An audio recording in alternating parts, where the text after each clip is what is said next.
Yeah, I think broad overview, what we wanted to get accomplished in 15 practices, we really did. I think number one, growth in all of our position groups. Creating depth, having guys get experience that maybe haven't had that experience or game-like experience. Those guys got really meaningful reps. So I think there was really great growth there.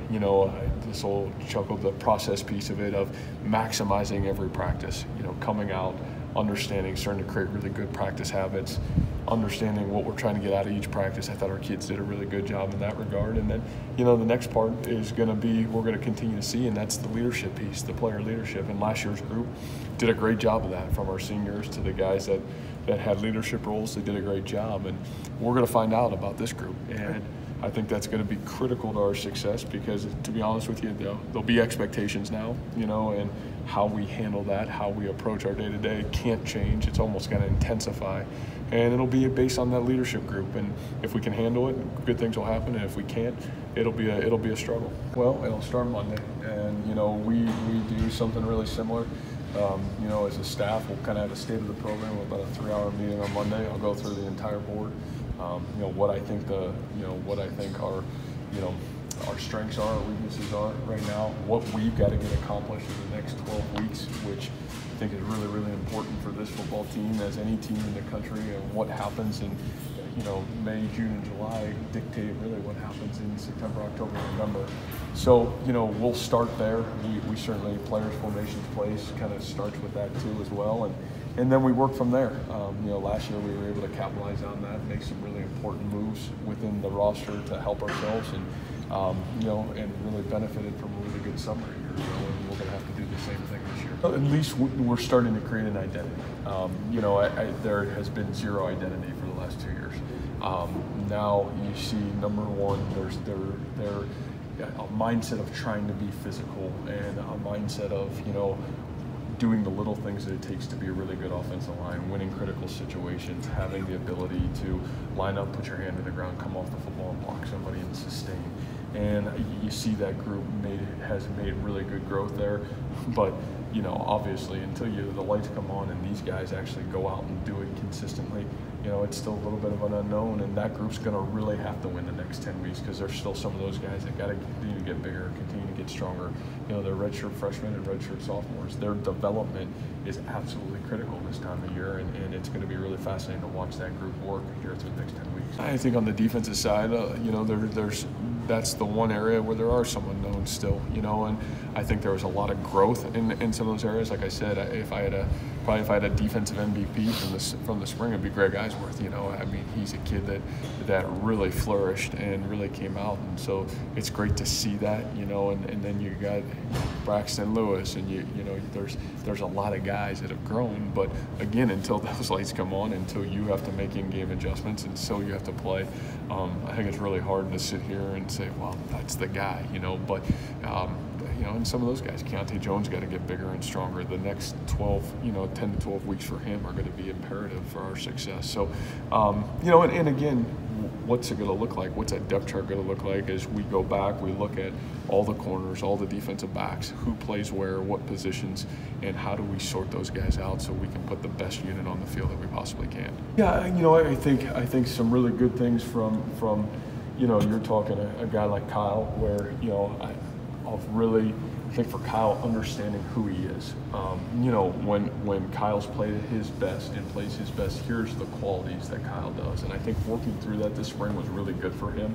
I think he saw a lot of growth, and he had a great day today, which was great to see. You leave spring practice, he's got a great day. Zeb, I think you see his progress. I'd say for him, he's probably made the most strides, because here's a young guy now.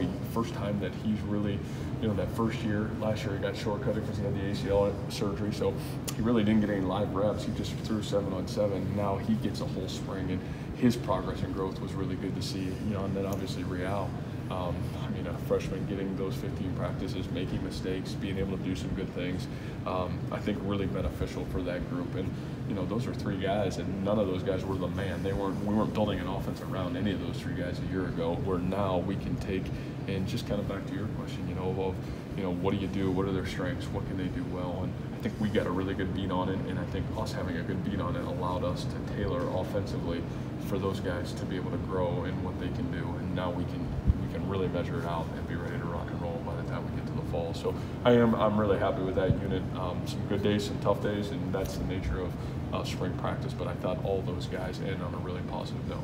Yeah, I think consistency, you know, and it'll be really fun to watch today's scrimmage. You know, I think it's hard for me to comment on today's scrimmage without seeing the film of it already. But, you know, you see 34 flying around the football field. He's hard to miss because he's a big physical kid. And, you know, I think the one thing that Orion has done, and, you know, why it was easy to talk about him earlier this week, is scrimmage 1, scrimmage 2, every practice, that guy's making plays. You see him getting better. And, again, you're asking a redshirt freshman to step into a role, whether it's a starter or playing significant minutes. Those guys have to be able to put good days together. And, you know, for Orion, it's finishing in the classroom, it's having a great summer, it's all those little things that, for me as a coach, that says, hey, you're mature, I can handle it, and I can trust you when it's November and it's time to go win a championship. You're going to do the little things that it takes to be successful. So, you know, I think that's the biggest thing, not only for Orion, but any of those young players in our program, to show we can trust them, that they can handle what we're asking them to do. I think really similar. You know, we got it right around 72, 73 plays. You know, it was offense versus defense, and, you know, it really mirrored the last 3 scrimmages that we had. And we would have done the same thing if we were outside. I think the only thing that you know, maybe changed a little bit is, like I said, is we could, instead of maybe being a little bit more vanilla out here, we were able to really take schematically what these young guys have been doing and needed, and we were able to just continue with that. And I thought that was really big. So, you know, I think a huge win for us today. And, you know, the reality of, you know, the weather piece of it, maybe, like I said, it's a blessing in disguise that we were able to practice this way. And I thought our football team needed it. Yeah, you know, and it just depends, you know, really package-wise what we're trying to get accomplished out of that position, you know. And, you know, there's such an eclectic group back there. Guys like DeMonte Ruth, you know, who's such a valuable player, can do a multitude of different things. DeAndre Payne, Lawrence White, you know, Braxton can do some of those things. And I think each week, as the game plan goes, you got multiple guys that can fit into some of those different spots in different areas, and you can mix and match. And that's why I said I think one of the really neat things for us now is we got 15 really good practices. Let's evaluate where are we, what's our personnel, what's a dime package, a nickel package, what's our base package look like defensively, and then the same thing offensively. You know, what's 10 personnel, 11 personnel, 12 personnel. What's that look like? What's that feel like? You know, what are we trying to get accomplished? But the neat thing is we can do some of those things. You know, a year or 2 years ago, really limited to do some of those things. You know, last year, a little bit of growth. You know, I think this year we can be more multiple in what we want to be and how we need to play football. You know, it's a game where it's changing so much that if you're just trying to play with one personnel or one position group, it's really tough. We did. You know, I think that's where the biggest win for our football program is that, you know, we'll start back in, you know, the middle of May, and we'll be a complete football team. You know, we had a couple guys get dinged up, but nothing to the extent where it's going to hold anybody out from the summer. So, you know, I think when that happens, ultimately that's a great win for the whole program. But you know, we're certainly fortunate that that's the case. Well, I think what those practices do for you is the muscle memory, and some of those guys that you really want to see, those redshirt freshmen, those redshirt sophomores, the value of your scheme and those reps, you're that much farther ahead.